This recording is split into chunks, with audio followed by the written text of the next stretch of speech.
द्वारा जनहित में जारी। तो आपने उम्मीदों के बजट से लेकर सियासत तक की खबर देखी। अब आपको महाकुंभ से जुड़ी बड़ी खबर दिखाते हैं। देश भर से करोड़ों श्रद्धालुओं को संगम नगरी पहुंचाने की सबसे बड़ी जिम्मेदारी रेलवे के कंधों पर है। रेलवे अपनी जिम्मेदारी को बखूबी निभा भी रहा है, लेकिन कैसे, ये जानने के लिए हमारे डीडी यूपी संवाददाता अभिषेक मणि त्रिपाठी सीधे प्रयागराज में रेलवे के इंटीग्रेटेड कमांड सेंटर पहुंचे। हमारे संवाददाता ने जो रिपोर्ट भेजी है वो आपको भी देखनी चाहिए।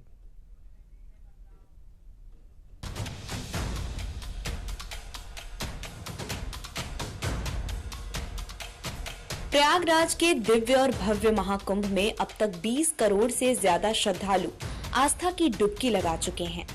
देश विदेश से रोजाना करोड़ों श्रद्धालु संगम नगरी पहुंच रहे हैं और ये श्रद्धालु आसानी से संगम नगरी पहुंच सकें, इसके लिए सबसे बड़ी जिम्मेदारी रेलवे के कंधों पर है। मकर संक्रांति और मौनी अमावस्या पर करोड़ों श्रद्धालुओं को सुरक्षित उनके स्थान पर पहुंचाने में उत्तर रेलवे ने बड़ी भूमिका निभाई है। करोड़ों की संख्या में आ रहे इन श्रद्धालुओं को प्रयागराज कैसे पहुंचाया जा रहा है, ये जानने के लिए प्रयागराज से ही मौजूद हमारे डीडी यूपी संवाददाता सीधे रेलवे के इंटीग्रेटेड कमांड सेंटर पहुंचे। प्रयागराज महाकुंभ में जो आस्था का जनसैलाब देखने को मिला, जो अब तक मौनी अमावस्या की बात करें, मकर संक्रांति की बात करें, तो लगभग 30 करोड़ की आबादी जो है, श्रद्धालु जो हैं, उन्होंने आस्था की डुबकी लगाई।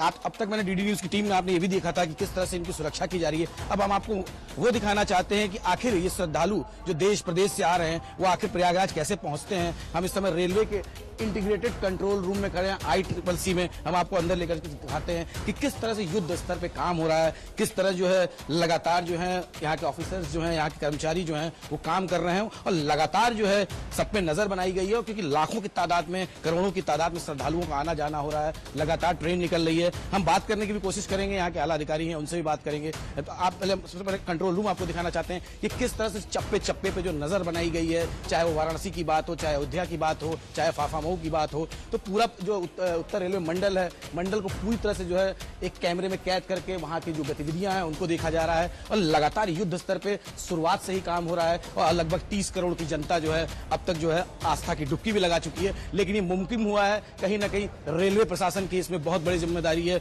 उत्तर रेलवे की बात करें तो लगातार जो है वो नजर बनाए हुए है, चाहे प्रयागराज से बात करें, क्योंकि बड़ी तादाद में जो श्रद्धालु हैं वो चाहे प्रयागराज से आ रहे हो, चाहे अयोध्या से आ रहे हो, क्योंकि कनेक्टिविटी है, जो बाहर से भी लोग आ रहे हैं वो लगातार इस रूट पे चल रहे हैं। इसको लेकर तमाम जो है सुरक्षा व्यवस्था के भी इंतजाम किए। लखनऊ मंडल के DRM SM शर्मा की अगुवाई में रेलवे प्रशासन युद्ध स्तर पर श्रद्धालुओं को सुगम और सुरक्षित यात्रा करा रहा है। लखनऊ मंडल के प्रयागराज, वाराणसी, अयोध्या स्टेशनों में बनी त्रिकोणीय रणनीति से अब तक करोड़ों श्रद्धालु प्रयागराज संगम में आस्था की डुबकी लगा चुके हैं। संगम में डुबकी लगाने के बाद श्रद्धालुओं ने अयोध्या पहुंचकर रामलला के दर्शन भी किए, तो वहीं वाराणसी के काशी विश्वनाथ के दर्शन करने भी पहुंचे।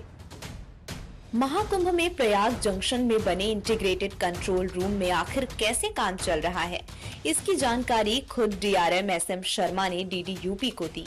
सर, कैसे युद्ध स्तर पे लगातार हम शुरू से देख रहे हैं आप काम कर रहे हो, क्या कुछ तकनीक लगाई जा रही है और कैसे इतनी बड़े क्राउड को आपने अब तक मैनेज किया? इसमें देखिए हमें स्टेट गवर्नमेंट की भी बहुत हेल्प मिली है। आप यहाँ साइड में देख सकते हैं जो ये फीड आ रही है, जो भी रास्ते हमारे प्रयाग, फाफामऊ, संगम स्टेशंस को आ रहे हैं उसकी फीड भी हमें आ रही है। तो हमको पता लग रहा है कि कहाँ से पब्लिक आने वाली है। आप ये देखिए हमारा, क्योंकि लखनऊ मंडल बड़ा अनोखा है, हमारे पास अयोध्या भी है, बनारस भी है और हम प्रयाग में हैं। तो हम वाराणसी, अयोध्या में भी जो भीड़ है उसको मॉनिटर कर रहे हैं। हमने सोचा था कि D से D+2 में हम करीब 48 गाड़ियां चलाएंगे, हमने 61 चलाई हैं, जिसमें से 60% अयोध्या गई हैं। तो ये देखा गया है कि जो भी लोग स्नान करने आ रहे हैं वो रामलला के दर्शन करने भी जा रहे हैं और फिर काशी विश्वनाथ भी जा रहे हैं। तो ये तीनों ट्रायंगल में हमको एक्स्ट्रा 90 स्पेशल ट्रेन्स और चलानी पड़ी थी। तो हम लोग यहाँ पे आप देख रहे हैं CCTV का जो है, हम सारे 305 कैमरा जो हमारे लगे हुए हैं इसकी मॉनिटरिंग में आप देख रहे हैं। RPF की हमारी सारी लेडीज लगी हैं 5-6। तो हर होल्डिंग एरिया जो है हमारा यात्री आश्रय उसको मॉनिटर कर रहे हैं, जो एंट्रेंस गेट्स हैं उनको मॉनिटर किया जा रहा है, ट्रेन में जब पब्लिक जा रही है उसको मॉनिटर किया जा रहा है। ऊपर से क्योंकि ये पूरा देख पा रहे हैं हम लोग, तो हम लोग नीचे जो हमारे सिपाही हैं हम उनको गाइड करते हैं। हर प्लेटफॉर्म पे हमने इंचार्ज बना रखा है, हर होल्डिंग एरिया का इंचार्ज बना रखा है और उनको हम लोग गाइड कर रहे हैं किस प्रकार से करना है। और क्लियर मतलब ये सारा खेल कम्युनिकेशन का है एंड क्राउड मैनेजमेंट का। सो स्टेट और हमारे बीच में कोई गैप नहीं है, हमारे और हमारे जो नीचे स्टाफ है उसमें कोई कम्युनिकेशन गैप नहीं है। मौनी अमावस्या पर करीब 8 करोड़ श्रद्धालुओं ने आस्था की डुबकी लगाई। मौनी अमावस्या पर 48 की जगह 68 ट्रेन प्रयागराज से अयोध्या के लिए चलानी पड़ी। इस दौरान रेलवे की मदद के लिए डीआरएम एसएम शर्मा ने राज्य सरकार के सहयोग की सराहना की। बात करें मौनी अमावस्या पे तो 6.5 करोड़ की आबादी थी, अच्छा खासा हुजूम जो है रेलवे से निकला, ये मैनेजमेंट कैसे किया?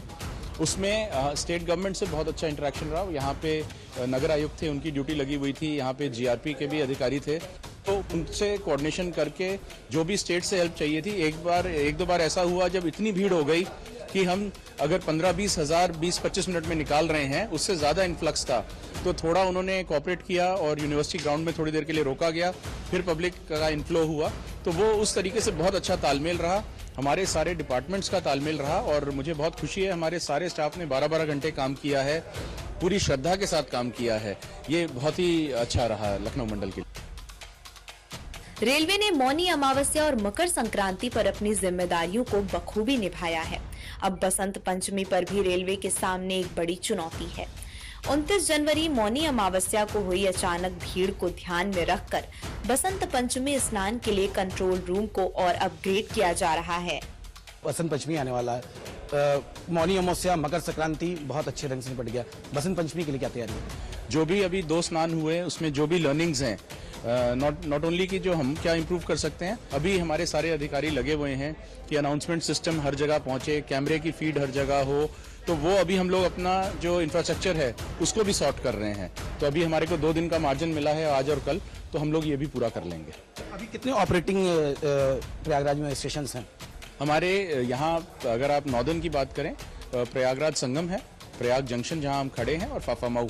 जो स्नान वाले दिन है उसमें प्रयाग संगम जो स्टेशन है वो बंद हो जाता है, बिकॉज वो संगम पॉइंट से 0.5 किलोमीटर दूर है और काफ़ी भगदड़ मच सकती है, इसीलिए वो बंद रहता है, तो उसका लोड भी इधर ही आता है। तो बेसिकली स्नान डेज में 2 स्टेशन काम करते हैं, नॉन स्नान डेज पे 3 काम करते हैं। ऐसे अगर हम सारी रेलवे की बात करें तो 9 मेन स्टेशन है जहाँ से गाड़ियाँ जाती हैं। देखिए, साफ कहना था, अगर बात करें तो भारतीय रेल लगातार श्रद्धालुओं को इस महाकुंभ में आस्था की डुबकी लगाने में जो योगदान दे रही है, कहीं न कहीं अपने आप में बहुत ही सराहनीय है। कैमरा विशाल के साथ अभिषेक त्रिपाठी, डीडी न्यूज, लखनऊ। महाकुंभ से जुड़ी एक और दिलचस्प खबर दिखाएंगे।